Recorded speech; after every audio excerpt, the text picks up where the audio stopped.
Aleluia! Louvado seja o nome do Senhor, por saber que podemos desfrutar dessa presença a cada dia nas nossas vidas, principalmente nesse tempo em que nós precisamos tanto do cuidado e da proteção do Senhor. E o salmista vai nos ensinar um pouco sobre como viver essa santidade, como viver uma vida diferente nessa sociedade. No Salmo 119, do versículo 113 ao 120, nós vamos ver uma realidade que Deus convida a mim, a você, a nós vivermos nos dias de hoje. A palavra de Deus diz assim: eu rejeito os que vacilam, mas amo a tua lei.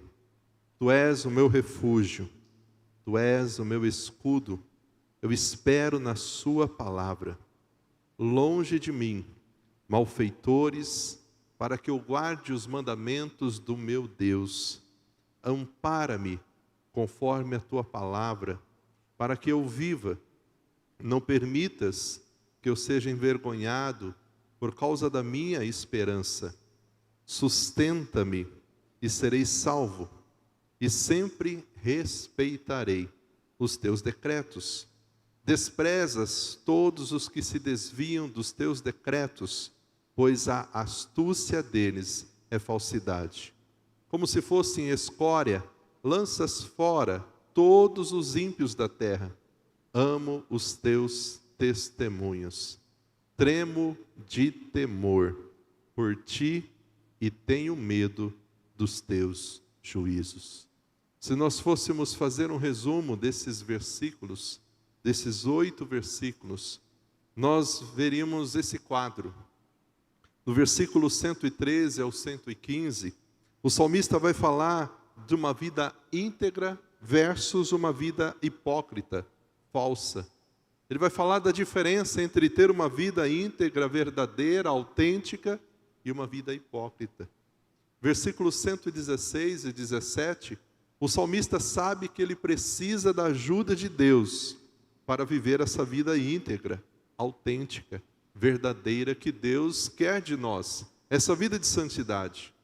No versículo 118 e 119, o salmista vai mostrar a grave situação daqueles que querem viver as suas vidas sem levar em conta Deus e a sua palavra. Querem viver sem a preocupação de serem dirigidos e direcionados pela palavra de Deus. E o 120, o último versículo desse trecho, o salmista vai mostrar a sua reação diante do castigo dos incrédulos.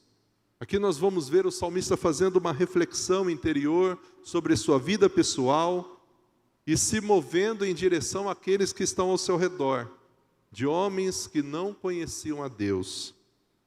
E quando a gente olha esses versículos, a gente vê alguns sentimentos, algumas expressões que remetem ao sentimento do salmista.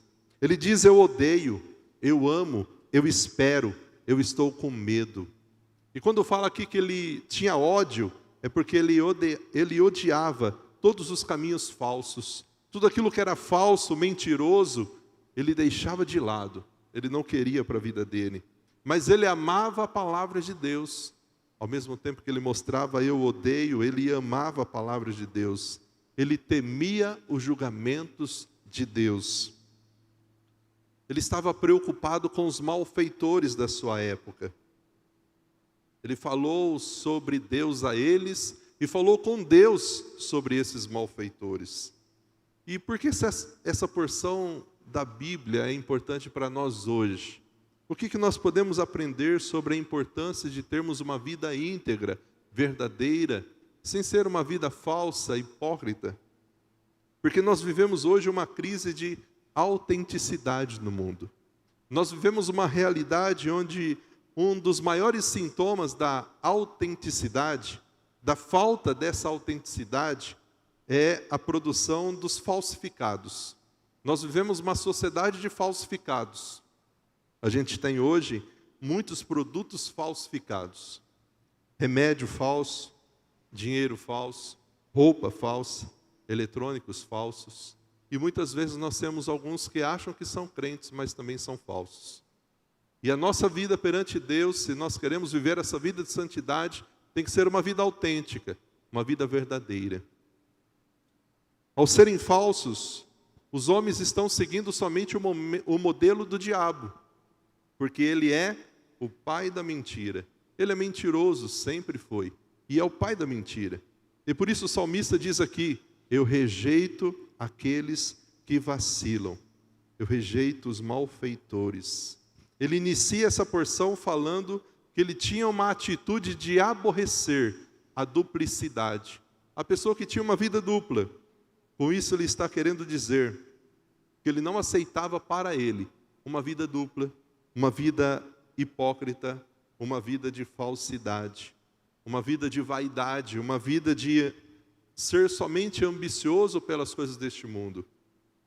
O salmista está dizendo: eu não aceito viver essa vida, eu rejeito isso, eu odeio.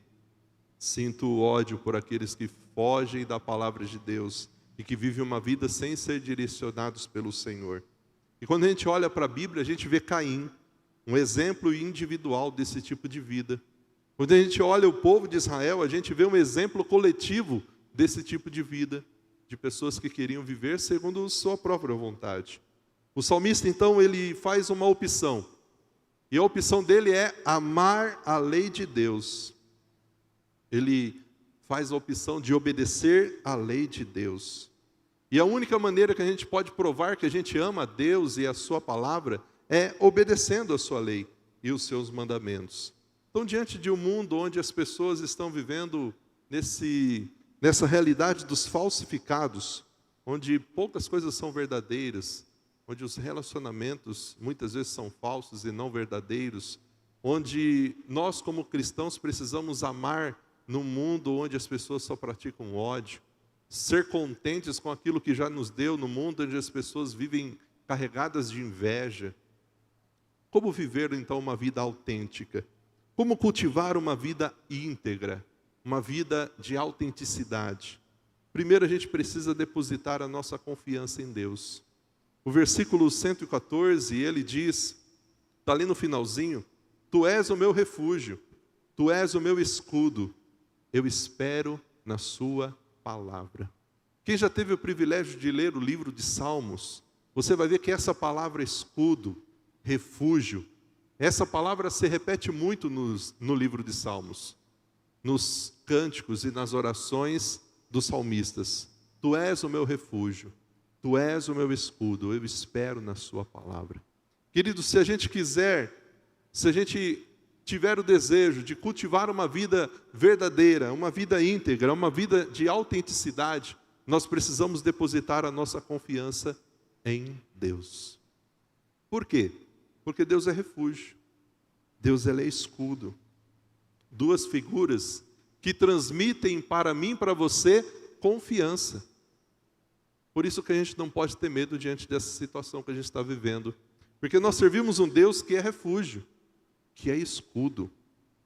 Isso tem que trazer para meu coração, para o seu coração, confiança. Refúgio é o lugar onde uma pessoa corre em busca de abrigo, de proteção, de segurança, de asilo, de apoio. Deus sendo nosso refúgio, Ele é essa pessoa que vai nos trazer segurança, abrigo, proteção, no meio de tanta insegurança deste mundo. O escudo é uma arma de defesa, e diz aqui que Deus, Ele é o nosso escudo, é Ele que nos protege, é Ele que nos sustenta. O que o salmista está afirmando é que Deus e a sua palavra são confiáveis. Podemos confiar na palavra de Deus, podemos depositar a nossa confiança nessa palavra, porque são verdadeiros. E na palavra de Deus e nesse Deus não há falsidade, não há duplicidade, não há mentira. Por isso a gente pode confiar. Ele se sente seguro em Deus, na sua palavra, porque são verdadeiros. São verdadeiros. Ao nós nos unirmos a Deus, que é confiável, nós também nos tornamos, por consequências, pessoas confiáveis. Nós vivemos hoje uma crise de pessoas confiáveis.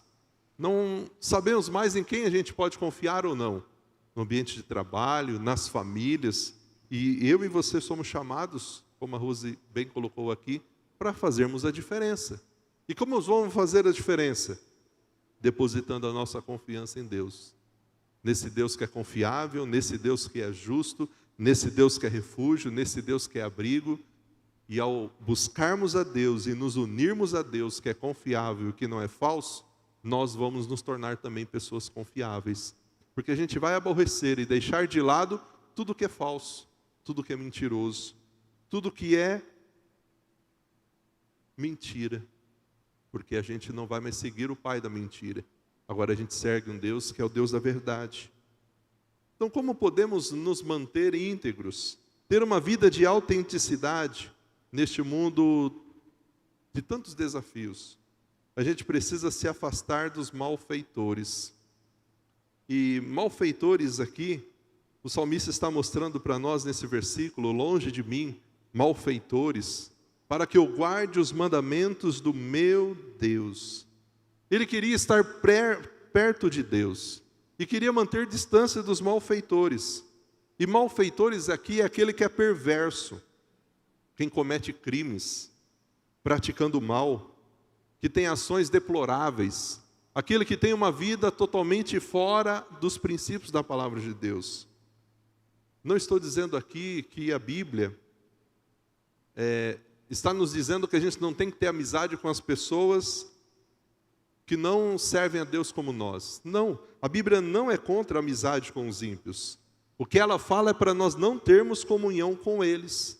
E o que é ter comunhão com eles? Nós não podemos aceitar e praticar as coisas que eles fazem que são contrárias à palavra de Deus. Mas se a gente não tiver amizade, como a gente evangeliza? Como a gente se relaciona com essas pessoas? O que nós não podemos é ter comunhão ao ponto de sermos influenciados ao invés de influenciar. Por isso a Bíblia, nesse texto, vai nos convidar, eu e você somos convidados, o crente é convidado a ser diferente. Onde é cultura, uma mentirinha, e é saudável em alguns momentos, nós vamos falar a verdade. O crente precisa mostrar que é um autêntico filho de Deus. Ele vive de acordo com a vontade de Deus. E ele influencia ao invés de ser influenciado. E a gente vai viver sabendo que não tem como ser amigo de Deus e amigo do mundo. Lá em Tiago 4,4 diz: não sabeis que a amizade do mundo é inimizade contra Deus? Como querem ser amigos do mundo e amigo de Deus ao mesmo tempo? Então nós somos chamados a vivermos para influenciar, ao invés de ser influenciados. Então podemos viver uma vida de autenticidade quando a gente busca o Senhor, confia no Senhor, e quando a gente busca se afastar dos malfeitores. A gente não vai deixar de colocar em prática os princípios da palavra de Deus. A gente tem que buscar forças no Senhor. Ampara-me conforme a tua palavra, para que eu viva. Não permitas que eu seja envergonhado por causa da minha esperança. Senhor, me sustente e serei salvo. E sempre respeitarei os teus decretos. A força da natureza humana, ela é inclinada para o pecado. Nós somos inclinados para o pecado. Por isso que as coisas de Deus sempre vão ser mais difíceis do que as coisas que agradam o nosso corpo, a nossa carne, né? Pega para assistir uma série e pega para ler a Bíblia. Vê qual que vai ser o mais atrativo, que vai te trazer mais alegria e prazer. Deveria ser a palavra de Deus, mas nem sempre é assim. Recebe um convite para uma festa, né? Agora está um pouco mais difícil por conta da pandemia, ou para vir num culto. Para a festa você não vê se vai chover, se vai demorar, se você tem que trabalhar no outro dia. Para o culto a gente tem todo um critério, né? Eu tenho que ter a roupa, tem que acabar na hora certa, tem toda uma... Porque as coisas de Deus sempre vão ser mais difíceis. A nossa natureza humana é inclinada para o pecado. Por isso que Paulo diz para a gente viver no Espírito e alimentar o Espírito e não a carne, lá em Gálatas. Então é no poder do Senhor que nós encontramos força para resistir ao pecado. O poder do Senhor nos é dado para nós resistirmos ao pecado. E o Senhor nos ensinou a pedir ajuda para não cair em tentação. E aqui o salmista usa duas palavras. Primeiro, ampara-me. Ele diz, Senhor, ampara-me conforme a tua palavra. E essa palavra hebraica, traduzida por amparar nesse verso, ela denota as ideias de apoiar, encostar, escorar, suportar. O que o salmista está dizendo é que ele queria se lançar completamente em Deus para experimentar a vida verdadeira. Senhor, eu vou me entregar totalmente ao Senhor, que o Senhor me sustente, que o Senhor me apoie, que o Senhor me suporte, que o Senhor me ajude, porque eu quero continuar me entregando ao Senhor. E ele diz aqui no versículo 117, sustenta-me. Primeiro ampara-me e sustenta-me.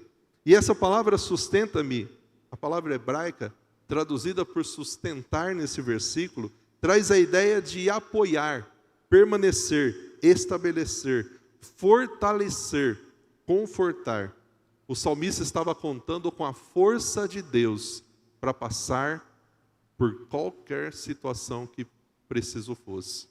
Ele está dizendo que ele contava com a força de Deus para se manter firme, para não cair, para não ter do que se envergonhar.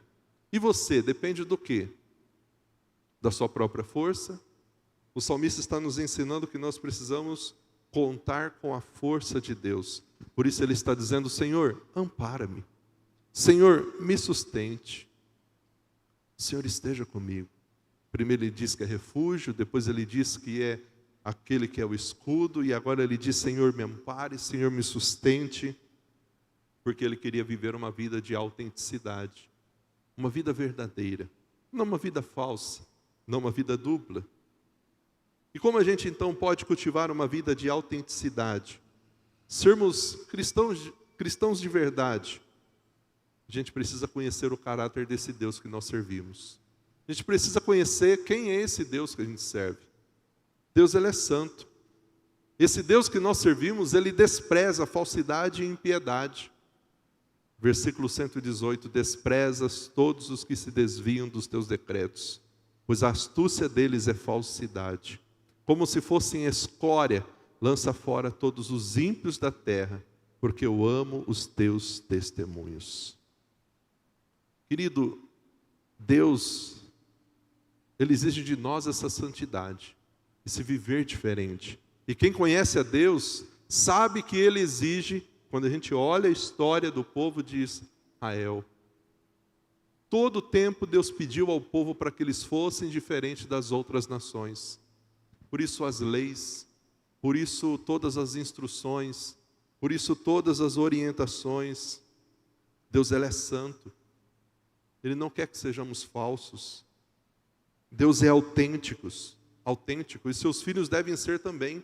Esse é o nosso modelo, o modelo que nós temos para seguir. O que o salmista está dizendo aqui, que ele entendia que as pessoas que vivem uma vida de independência fora da vontade de Deus, estão pautados na mentira, na falsidade. E por isso ele queria continuar olhando os decretos, os mandamentos, a palavra de Deus. Ele conhecia o caráter desse Deus. Ele conhecia quem era esse Deus que ele servia. E eu e você também precisamos. E por que isso? Porque hoje muitas pessoas estão seguindo o seu próprio caminho, fazendo as suas escolhas. Mas a Bíblia diz que há um caminho que ao homem parece correto, mas o fim dele conduz à morte. A segunda verdade nesse versículo 119 tem a ver de que Deus sabe quem é íntegro e quem é falso. Deus sabe quem é verdadeiro e quem não é. A Bíblia diz que o joio cresce junto com o trigo. Mas o Senhor sabe distinguir quem é joio e quem é trigo. E eu e você precisamos entender que esse Deus, ele quer que nós sejamos cada dia mais parecidos com o seu Filho Jesus. Por isso a palavra, por isso olharmos a palavra. E para nós termos uma vida de autenticidade, uma vida verdadeira, a gente precisa temer o juízo de Deus. Olha o versículo 120. Eu tremo de temor por ti e tenho medo dos teus juízos. Para o descrente, o temor a Deus é temer o julgamento de Deus, é temer a morte, é temer a separação eterna de Deus. Para o crente, temer a Deus é algo muito diferente. Para o crente, temer a Deus é ter reverência a Deus. A palavra temor, ela acrescenta as conotações de reverência, respeito, admiração. Quando fala aqui de que ele tinha temor por Deus e pelos seus juízos, é porque ele tinha uma reverência a Deus e sabia como era sério estar na presença de Deus. Não era algo tão simples. Ele precisava ter uma vida santa para se aproximar diante de Deus. Quando crianças, o medo da disciplina dos nossos pais nos fizeram evitar algumas ações inconsequentes e nos livrou de alguns perigos. A gente tinha medo da disciplina, né? Alguns nem tanto, mas fez com que evitasse algumas coisas ruins que podiam acontecer com a gente. Assim também deve ser com o nosso relacionamento com Deus. Por temer a disciplina desse Deus e por ter respeito e reverência a Ele, o temor a Deus faz com que o homem evite o mal. O temor ao Senhor, ele conduz a vida. E como o salmista sabia que Deus despreza os falsos, ele fugiu da falsidade, porque ele não queria ser desprezado por Deus. E isso é sabedoria. E quando a gente olha essa palavra temor, esse respeito, essa reverência que a gente tem que ter por nosso Deus, nós vemos que nós devemos ensinar aos nossos filhos a crescer também com essa consciência. Ensinar aos nossos filhos que quando eles fazem alguma coisa errada, eles não estão só irritando o pai e a mãe, mas eles estão também fazendo algo contra Deus. Ensinar os nossos filhos de que eles estão também pecando contra o Senhor. E a gente nasce com essa natureza inclinada para o mal. Você precisa ensinar o seu filho a fazer birra, a desobedecer, né? A chorar quando quer ganhar o que ele deseja. Não precisa. Mas nós precisamos ensinar a eles que de Deus não se zomba e que eles colhem aquilo que eles plantam. Nós precisamos ter essa consciência para nós e ensinar os nossos filhos também. Ensinar eles a ter um saudável temor de Deus. Sem esse temor não tem arrependimento, não tem o genuíno arrependimento, a vida consagrada e uma vida de devoção ao Senhor.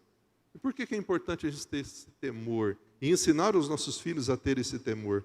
A Bíblia diz: o temor do Senhor, ele prolonga a vida, mas a vida dos ímpios, daquele que não tem o temor a Deus, daquele que não tem a sua vida pautada pela palavra de Deus, ela será abreviada. Então nós, os crentes, nós não vamos ter medo de Deus. Temer a Deus significa reverência. E a nossa reverência é tão grande por esse Deus que a gente não quer desagradá-lo.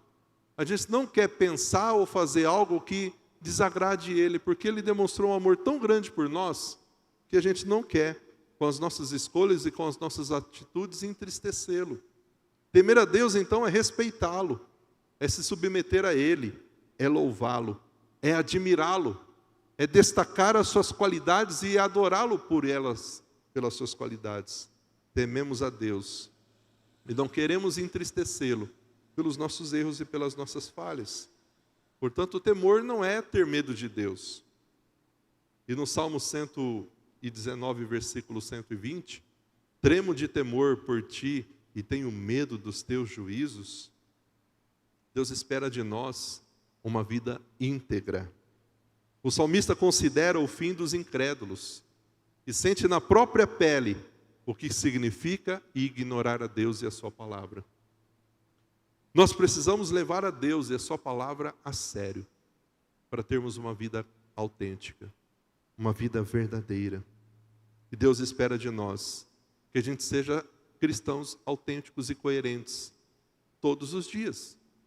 Não é só quando estamos aqui. na nossa casa, no nosso trabalho, todos os momentos. Nós precisamos viver isso. Olha o que Paulo diz lá em Coríntios. 2 Coríntios, capítulo 7, versículo 1. Amados, visto que a gente tem essas promessas, nós temos tantas promessas de Deus para se cumprir em nossas vidas, purifiquemo-nos de toda impureza, seja do corpo, seja do espírito, e se aperfeiçoe na santidade e no temor de Deus.